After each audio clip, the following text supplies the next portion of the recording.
Hey y'all, welcome to your message for the day for March 4th. This is going to be for the next 24 hours, so you might not see this video on the 4th, depending on when you catch it, or just depending on what part of the world you're in. It might not be the 4th anymore, even though it's the 4th where I am. So it's just the next 24 hours. We're going to see what's coming up here for our lovely friends out there in YouTube land. Ooh, we have the Queen of Swords. You guys maybe are feeling a little feisty, a little snappy here today. Okay. Now, traditionally, when we look at the court cards can be an air sign person. So it could be a feminine, Libra, Gemini, or Aquarius. However, it could also be placements or aspects of yourself, and even if it's another person, it could be their moon, their rising, their Venus. We don't always know what someone's placements are, right? So you might say, I don't know any air signs. Well, maybe you don't know any air signs who are air signs in their sun sign, but their moon, their rising, or their Venus could be air sign, and you just don't know it. So there could be something happening here where you're dealing closely or having to focus on an air sign person or someone with an air sign placement. If you personally have air sign placements, there can be really big shifts or changes happening for you in those areas of your life, or you might be more focused on those areas of your life right now. You might be turning your attention to those houses. You might be working or dealing with straightening things out in those houses or getting those houses in order.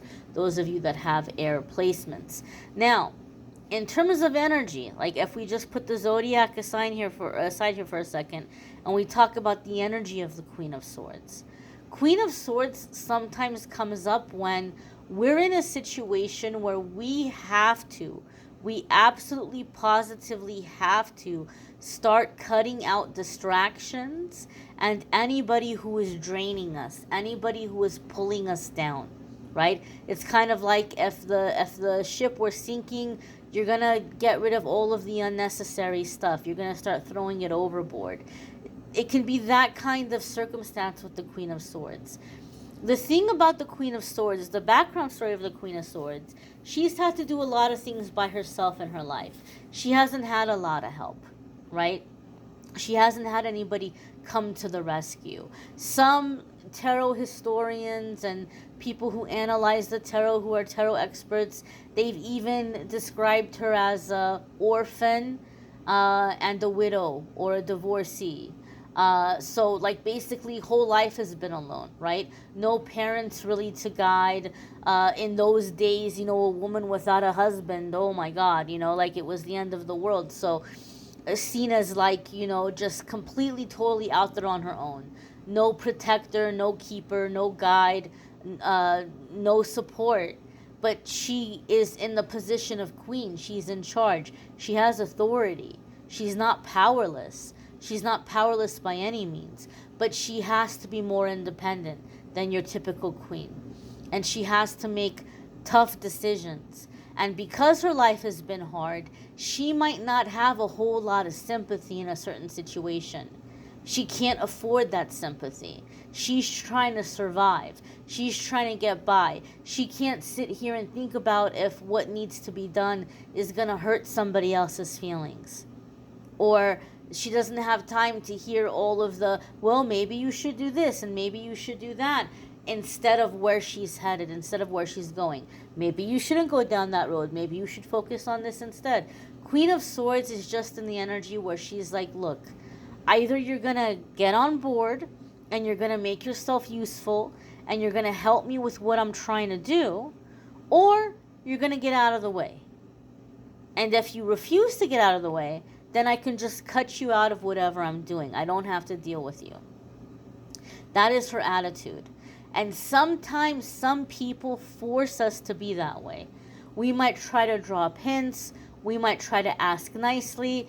But it's like that book, if you give a mouse a cookie, that children's book, if you give a mouse a cookie, he'll probably ask for a glass of milk. Then he'll want a bedtime story. Then he'll want to brush his teeth. Then he's going to want to sleep in your bed, right? Like it's a never-ending story. So there's some people, you give them an inch and they take a mile.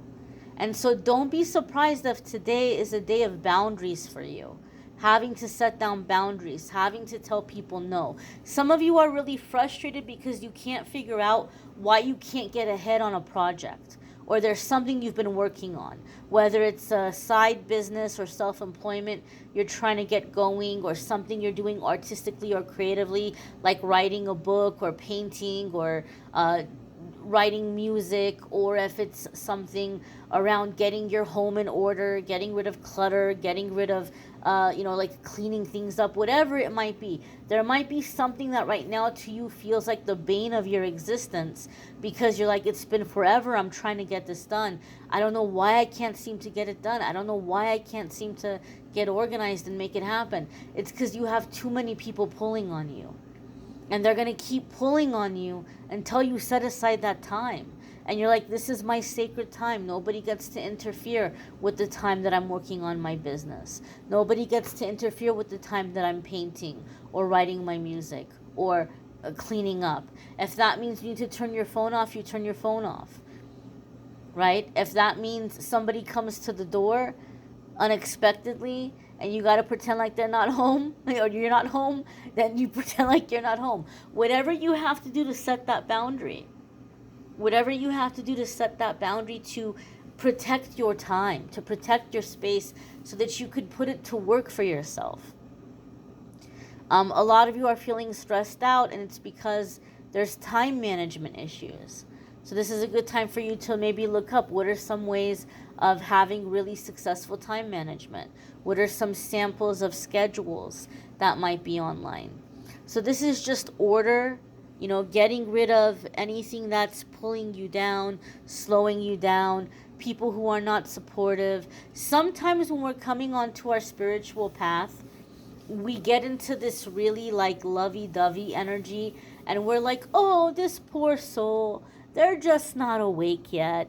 They just haven't realized what I've realized, and they can't help it. And yeah, they're being toxic. Yeah, they're being negative, but they don't know any better, right? And we just kind of allow them to bleed into our life.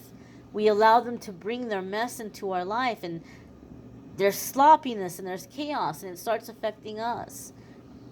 You can be non-judgmental.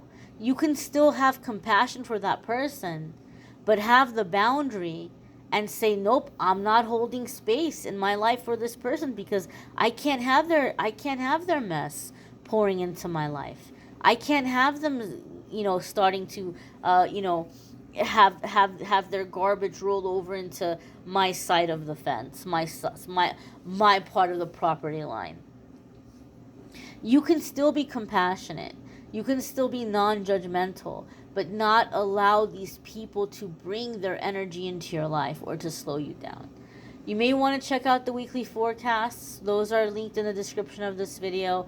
So are the love readings for March. If you want to check those out, those are linked in the description of the video. If you would like a private reading with me, you can click the link in the description of the video, calendly.com/amethystangelite. You can schedule a private reading with me there. I thank you all for watching, liking, sharing, commenting, subscribing. Have a wonderful day, my dears. Take care and be well.